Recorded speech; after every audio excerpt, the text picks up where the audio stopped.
Good morning प्यारे बच्चों। हमारा लेसन नंबर 4 चल रहा था प्रतिरक्षा एवं रक्त समूह, और मैंने आपको इसके नोट्स दिखाए थे बनाकर, आपने नोट भी किए होंगे। तो थोड़ा सा मैं आपको समझा के फिर वापस कंटिन्यू करूंगी नोट्स को, तो अभी आप देखिएगा। हमने प्रतिरक्षा दो प्रकार की बताई थी, एक तो स्वाभाविक प्रतिरक्षा थी, एक उपार्जित प्रतिरक्षा थी। स्वाभाविक क्या होती है? जन्मजात होती है, ये जन्म से ही होती है, और उपार्जित क्या होती है? बाद में उत्पन्न होती है। तो देखिएगा बच्चों, उपार्जित प्रतिरक्षा, उपार्जित प्रतिरक्षा। पहले स्वाभाविक के बारे में मैंने आपको बता दिया था। स्वाभाविक में मैंने आपको बताया था कि जन्मजात होती है और इसके लिए निम्न कारक सहायक होते हैं। कौन कौन से? एक तो भौतिक अवरोध, रासायनिक अवरोध, कोशिका अवरोध और ज्वर या सूजन। आज हम देख रहे हैं उपार्जित प्रतिरक्षा। देखिए, जैसे उसका दूसरा नाम था ऐसे ही इसका भी दूसरा नाम है। यह अनुकूली अथवा विशिष्ट प्रतिरक्षा भी कहलाती है। इसका नाम उपार्जित प्रतिरक्षा तो है ही बच्चों, साथ में इसका नाम क्या है? अनुकूली अथवा विशिष्ट प्रतिरक्षा। इस प्रकार की प्रतिरक्षा में एक पोषक किसी विशेष सूक्ष्म जीव अथवा बाह्य पदार्थ के प्रति अत्यंत विशिष्ट प्रघात करता है। ये जो उपार्जित प्रतिरक्षा है, इसमें एक पोषक होगा, वो क्या करेगा कि जो बाहर से सूक्ष्म जीव आ रहा है, बाहर से जो पदार्थ आ रहा है, उस पे क्या करेगा? अपना प्रघात करेगा, विशिष्ट प्रघात करेगा। इस प्रतिरक्षा में प्रतिरक्षियों का निर्माण किया जाता है, एंटीबॉडीज। प्रतिरक्षी यानी कि एंटीबॉडीज। तो इस प्रतिरक्षा में प्रतिरक्षियों का निर्माण किया जाता है, एंटीबॉडीज का निर्माण किया जाता है। एंटीबॉडीज बनाई जाएंगी किसके खिलाफ? आने वाले एंटीजन के खिलाफ। ये प्रतिरक्षी, ये एंटीबॉडी एंटीजन के साथ विशिष्ट प्रकार की अभिक्रिया करती है कि एक विशिष्ट प्रतिरक्षी ही विशिष्ट प्रतिजन के खिलाफ क्या करेगी? अभिक्रिया करेगी। इन अभिक्रियाओं के कारण कोशिका माध्यित प्रतिरक्षा, जो कि मैंने आपको पिछली कक्षा में बताई थी, CMI, कोशिका माध्यित प्रतिरक्षा,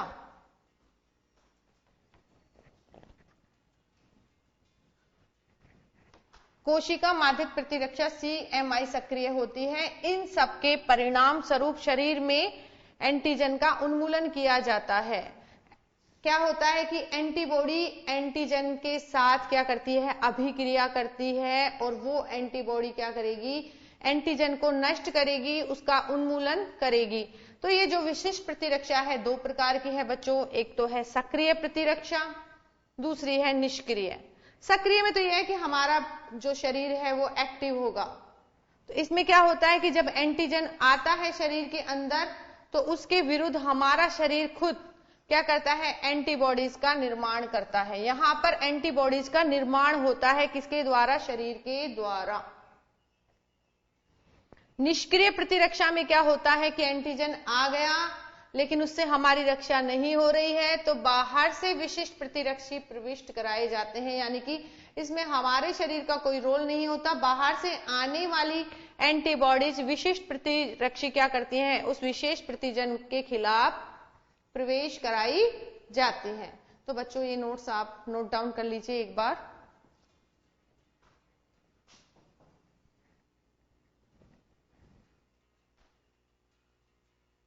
अभी आप ऊपर का नोट कर लीजिए, नीचे का भी आपको थोड़ा बोल्ड करके दिखा दिया जाएगा। एक बार आप ऊपर का देख लीजिए जितना आपको दिखाई दे रहा है।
तो ये बच्चों हम देख रहे हैं उपार्जित प्रतिरक्षा।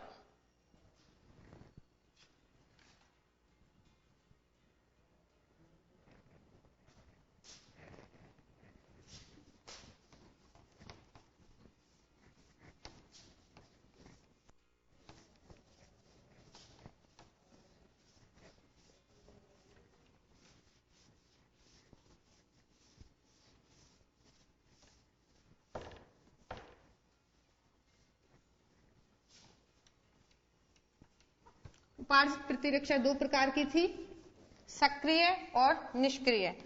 सक्रिय में शरीर स्वयं एंटीजन के खिलाफ एंटीबॉडी बनाता है और निष्क्रिय में बाहर से एंटीबॉडी प्रवेश कराई जाती है। देखिए बच्चों, अब हम देखते हैं प्रतिजन और प्रतिरक्षी।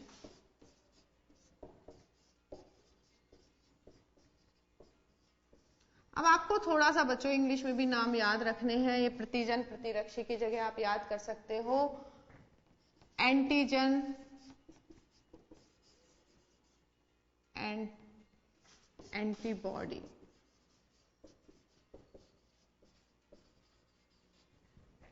देखिए एंटीजन क्या है? बाहर से आने वाला रोगाणु पदार्थ है। तो हम बता सकते हैं एंटीजन बाह्य रोगाणु या बाह्य पदार्थ। ये क्या होता है बच्चों? एंटीजन होता है। और एंटीजन प्रोटीन से बना हो सकता है, यानी कि प्रोटीन हो सकता है, लिपिड हो सकता है, न्यूक्लिक अम्ल,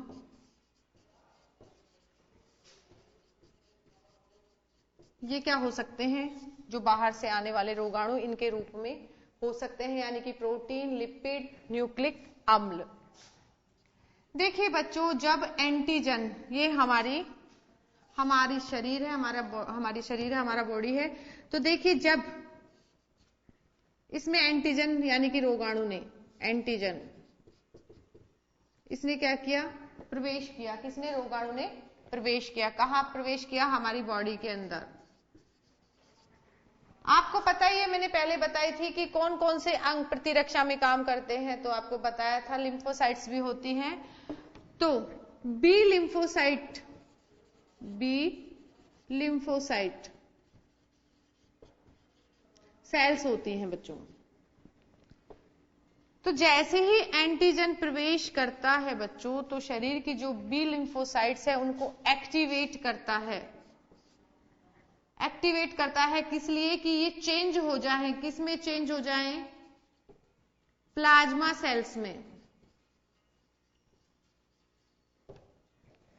देखिए बच्चों, हमारे शरीर में जैसे ही एंटीजन प्रवेश करता है तो शरीर की जो बी लिम्फोसाइट्स हैं उनको क्या करता है? मोटिवेट करता है, प्रेरित करता है, एक्टिवेट करता है कि बी लिम्फोसाइट्स किस में चेंज हो जाए? प्लाज्मा सेल्स में चेंज हो जाए।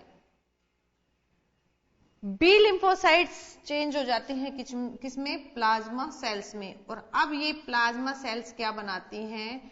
उस एंटीजन के खिलाफ एंटीबॉडीज बनाती हैं। क्या बनाती हैं? उस एंटीजन के खिलाफ बनाती हैं एंटीबॉडीज। और एंटीबॉडीज क्या है बच्चों? ये प्रोटीन है।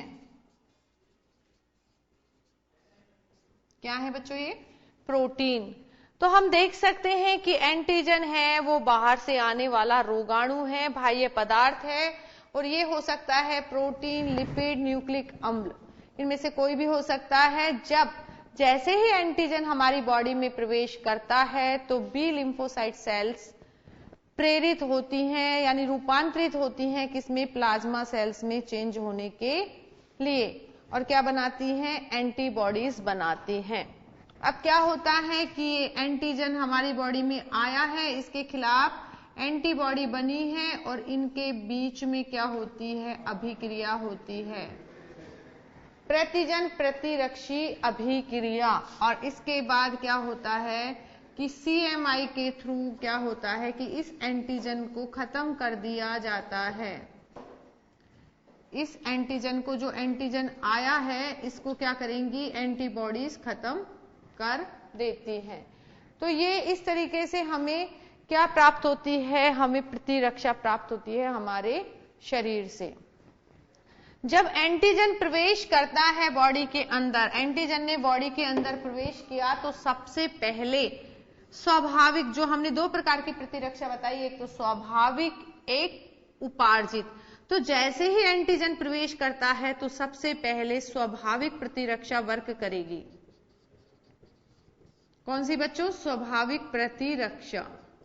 यानी कि हमारे शरीर में जो एंटीबॉडीज हैं, उपलब्ध हैं, वो क्या करेंगी, वो पहले कार्य करेंगी।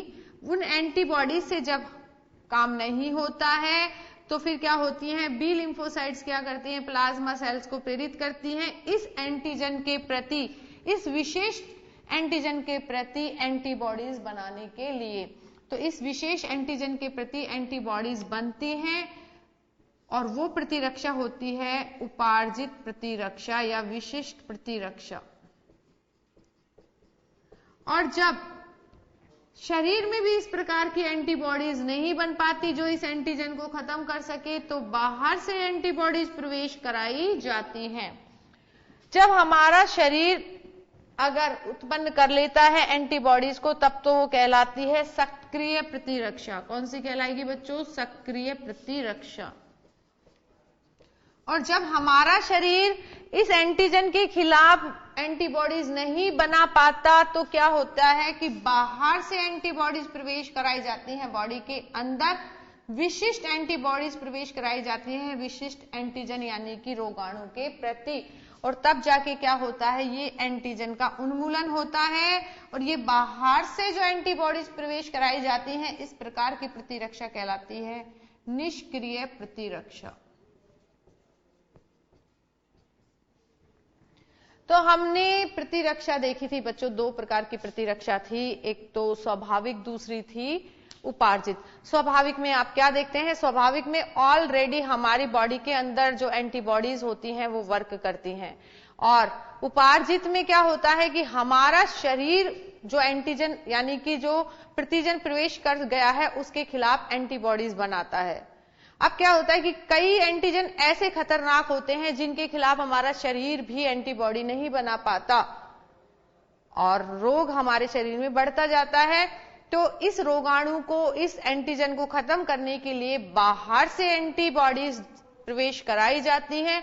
तो इस प्रकार से जो बाहर से कराई जाती है वह कहलाती है उपार्जित प्रतिरक्षा। और वो भी कौन सी प्रकार की? निष्क्रिय। क्योंकि निष्क्रिय इसलिए है क्योंकि इसमें हमारे शरीर का कोई रोल नहीं है। अगर हमारा शरीर बनाता है एंटीबॉडीज, विशिष्ट एंटीबॉडीज बनाता है, तब इसे कहते हैं हम सक्रिय उपार्जित प्रतिरक्षा। और जब बाहर से प्रवेश कराई जाएंगी तो वो होंगी निष्क्रिय उपार्जित प्रतिरक्षा।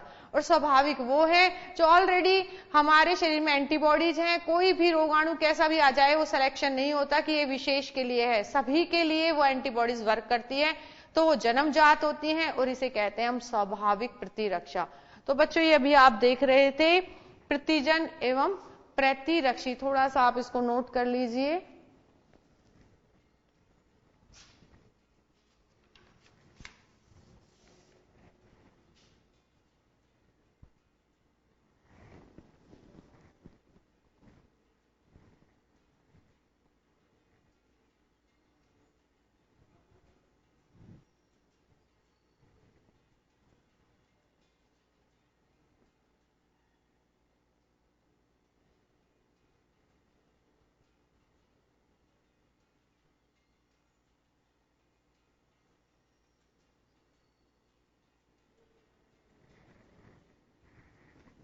तो ये हमने देखा अभी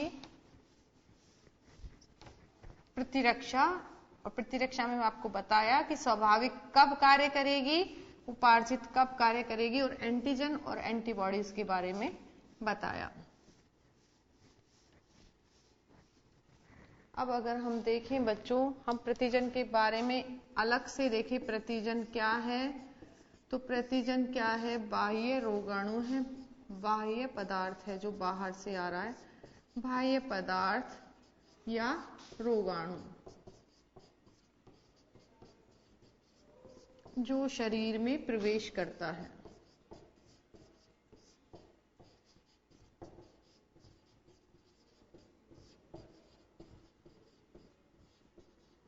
तो बाह्य पदार्थ या रोगाणु है जो क्या करता है, शरीर में बाहर से प्रवेश करता है, और ये प्रोटीन हो सकता है, बाहर से आने वाला प्रोटीन, पॉलीसैकेराइड,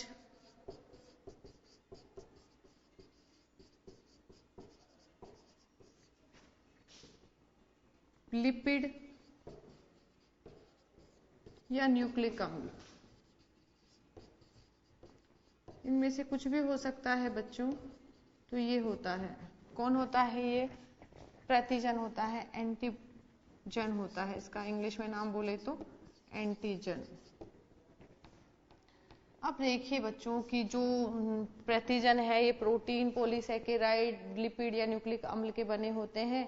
तो इनका जो आणविक भार है वो 6000 डाल्टन अथवा उससे भी ज्यादा होता है। तो हम बता सकते हैं कि इसका आणविक भार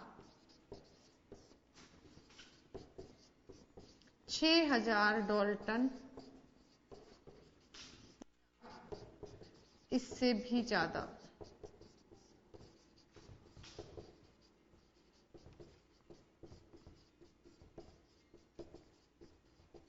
अब देखिए बच्चों कि इसका आणविक भार क्या होता है, 6000 डाल्टन या इससे भी ज्यादा। जो प्रतिजन होता है वो पूरा का पूरा प्रतिरक्षी के साथ नहीं जुड़ता, इसका अंश जुड़ता है।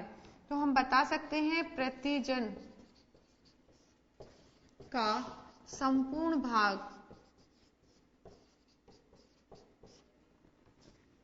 प्रतिरक्षी के साथ संयोजित नहीं होता,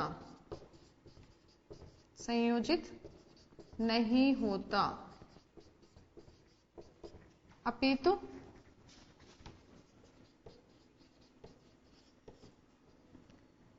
अंश जुड़ता है। इसे एपिटॉप बताया था ना बच्चों आपको, एपिटॉप क्या कहेंगे बच्चों इसको, एपिटॉप या एंटीजेनिक डिटर्मिनेंट या एंटीजेनिक डिटर्मिनेंट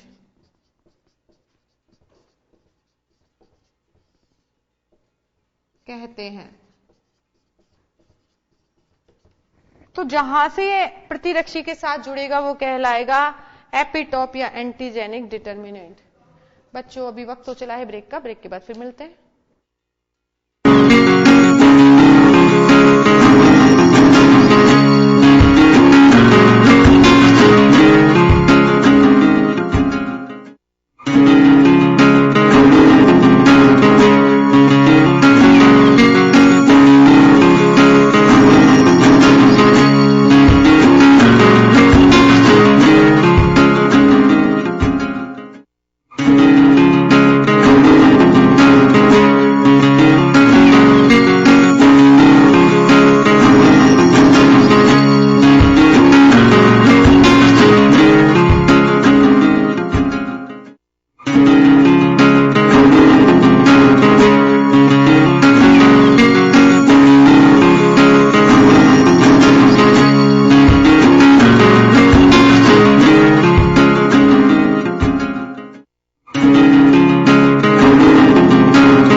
थोड़ा सा आप नोट कर लीजिए, फिर आगे कंटिन्यू करती हूँ।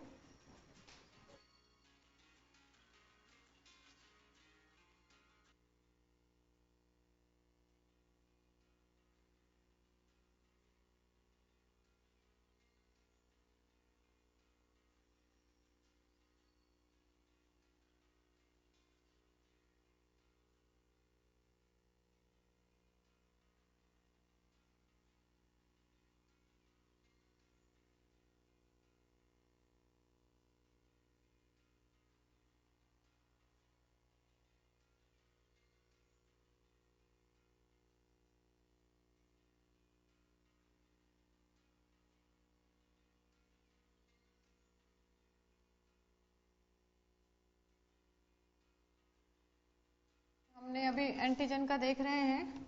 अब जहां पर जो विशेष अंश पर एंटीजन एंटीबॉडी के साथ जुड़ता है उसे कहते हैं हम एपिटॉप। क्या कहेंगे? एपिटॉप। और ये जो डिटर्मिनेंट है उनकी संख्या जो होती है वो क्या कहलाती है? उसकी वैलेंसी। अब हम देखते हैं कि ये प्रतिरक्षा कैसे होती है। प्रतिरक्षा 4 चरणों में होती है।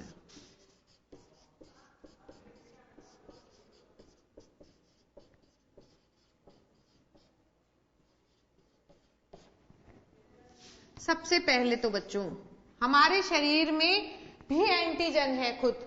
जैसे कि अगर हम ब्लड ग्रुप का ही लेके चलें तो ब्लड ग्रुप में 2 प्रकार के एंटीजन होते हैं, एक तो ए और बी।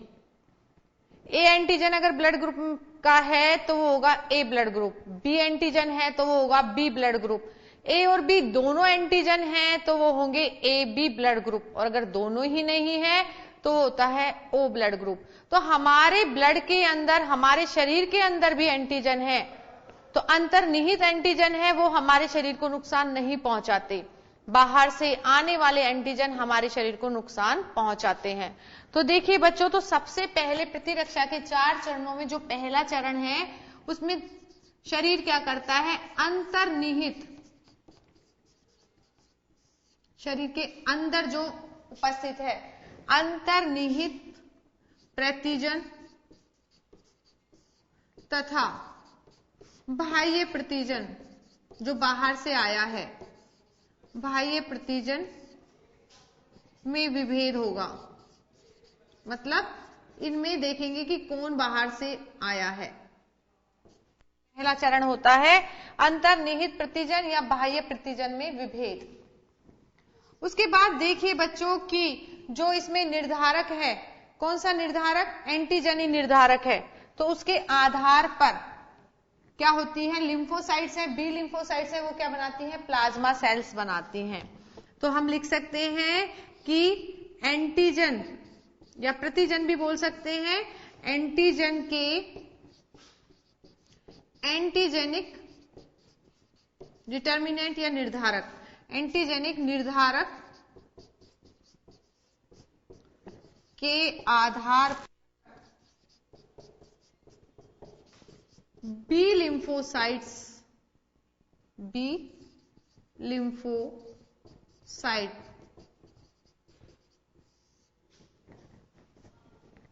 का प्लाज्मा कोशिका में रूपांतरण।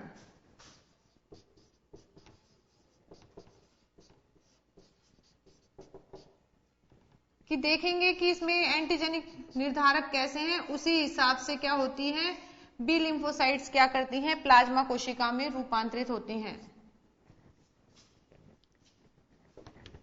इसके बाद जो प्लाज्मा कोशिकाएं बनी हैं वो क्या करती हैं? एंटीबॉडीज यानी प्रतिरक्षी बनाएंगी। तो प्लाज्मा कोशिकाओं द्वारा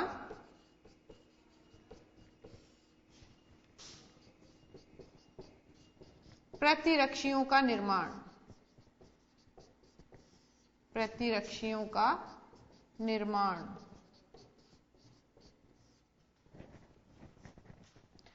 अब आगे देखिए, प्रतिरक्षी बन गए हैं तो अब प्रतिजन और प्रतिरक्षी के बीच में प्रतिक्रिया होगी, क्रिया होगी। तो नेक्स्ट लिखेंगे प्रतिजन प्रतिरक्षी प्रतिक्रिया, या इसको सीएमआई भी बोलते हैं, सीएमआई द्वारा प्रतिजन का विनाश होगी, और प्रतिजन का क्या हो जाएगा? विनाश। तो इस तरीके से 4 चरणों में प्रतिरक्षा होती है बच्चों। जो प्रतिजन का विनाश है उसकी कार्यविधि 4 चरणों में होती है। तो हम लिख सकते हैं प्रतिरक्षी द्वारा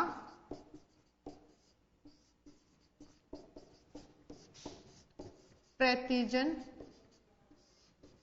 के विनाश के 4 चरण हैं। ये 4 चरण हैं, आप इन्हें नोट कर लीजिए और आपको समझा दिया है। सबसे पहले तो अंदर जो एंटीजन है और बाहर जो एंटीजन आया है उनमें क्या होगा? विभेद होगा। उसके बाद एंटीजन में कितने एंटीजेनिक निर्धारक हैं उसके आधार पर बी लिम्फोसाइट्स प्लाज्मा कोशिकाओं में रूपांतरित होंगी। फिर प्लाज्मा कोशिकाएं क्या करेंगी? प्रतिरक्षों का निर्माण करेंगी। उसके बाद प्रतिजन प्रतिरक्षी प्रतिक्रिया होगी या सीएमआई होगी, और उसके द्वारा क्या होगा? प्रतिजन का विनाश। बच्चों इसे नोट कर लीजिए, 4 चरणों में होती है प्रतिरक्षा। प्रतिजन का उन्मूलन 4 चरणों में होता है।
तो ये हमने प्रतिरक्षी द्वारा प्रतिजन के विनाश के 4 चरण देखे बच्चों। ये हमारा प्रतिजन था और प्रतिजन का किस प्रकार से विनाश होता है।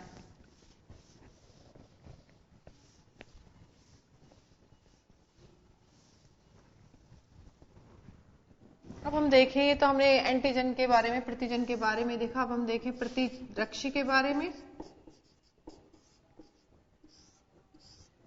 तो आपको पता प्रतिरक्षों का निर्माण कौन करती है? प्लाज्मा कोशिकाएं करती हैं। तो हम बता सकते हैं एंटीबॉडीज यानी कि प्रतिरक्षी। एंटीबॉडीज का निर्माण प्लाज्मा सेल्स, प्लाज्मा कोशिकाएं,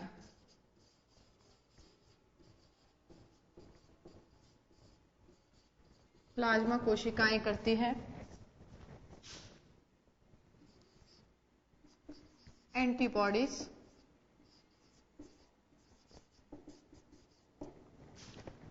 gamma globulin, gamma globulin protein की बनी होती हैं।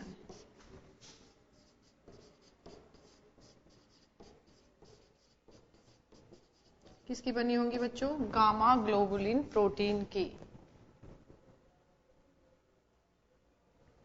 और रक्त में और तरल में पाई जाती हैं ये एंटीबॉडीज। कहां पाई जाएंगी?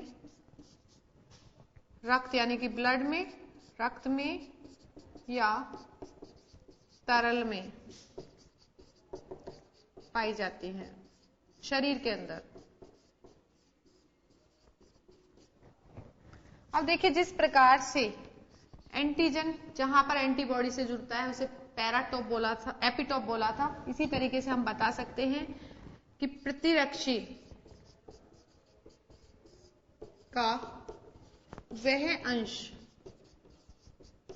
जो एंटीजन के साथ या प्रतिजन के साथ, एंटीजन के साथ जुड़ता है, संयोजित होता है या जुड़ता है, पैराटॉप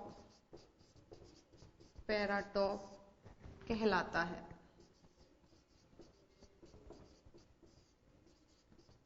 क्या कहलाएगा बच्चों? पैराटॉप। नोट कर लीजिए।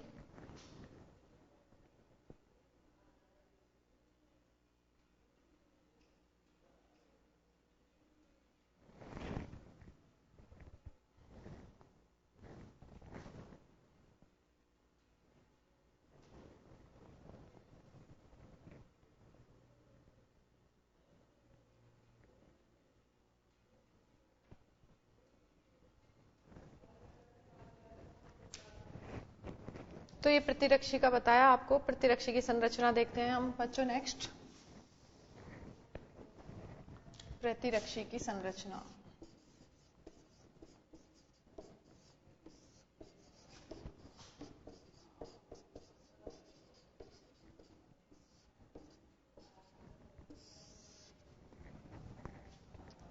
देखिए प्रतिरक्षी कैसी होती है? वाई शेप्ड होती है और इसमें पॉलीपेप्टाइड श्रृंखला होती हैं। दो तो भारी पॉलीपेप्टाइड श्रृंखला होती हैं और दो हल्की पॉलीपेप्टाइड श्रृंखला होती हैं। तो हम बता सकते हैं प्रतिरक्षी की संरचना में प्रतिरक्षी वाई शेप्ड होती है, आकार की होती है।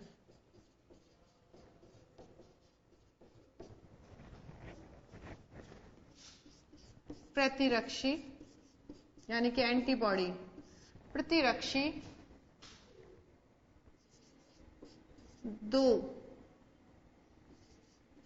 भारी पॉलीपेप्टाइड श्रृंखला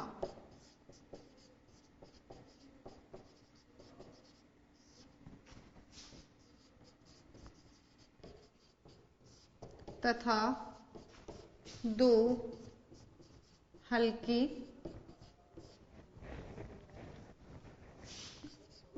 पॉलीपेप्टाइड श्रृंखला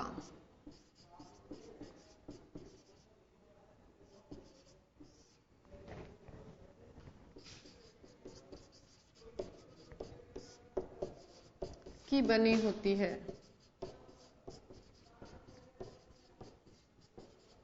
दो तो भारी पॉलीपेप्टाइड होंगी और दो कैसी होंगी? हल्की। अगर हम देखें बच्चों तो भारी श्रृंखला जो पॉलीपेप्टाइड की बनी हुई है, प्रोटीन की बनी हुई है, उसमें 440 अमीनो अम्ल होते हैं। कितने बच्चों? 440 अमीनो अम्ल भारी वाले में। और जो हल्की श्रृंखला है उसमें 220 अमीनो अम्ल होते हैं। प्रोटीन जो बना है वो अमीनो अम्लों से ही बना है। तो भारी श्रृंखला में तो होंगे 440 अमीनो अम्ल और हल्की श्रृंखला में होंगे 220 अमीनो अम्ल।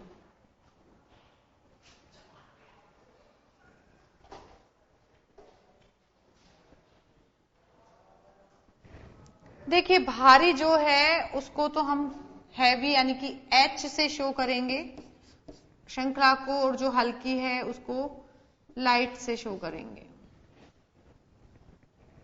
भारी को किससे शो करेंगे? H से, और हल्की को एल से। तो एक भारी श्रृंखला तथा एक हल्की श्रृंखला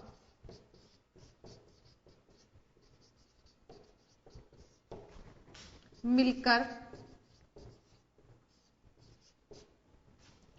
HL डाइमर द्विलक बनाती हैं।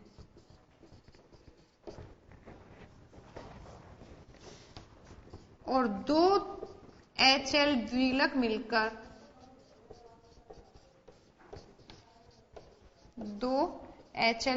मिलकर एक प्रतिरक्षी का निर्माण करते हैं। एक प्रतिरक्षी का निर्माण करते हैं।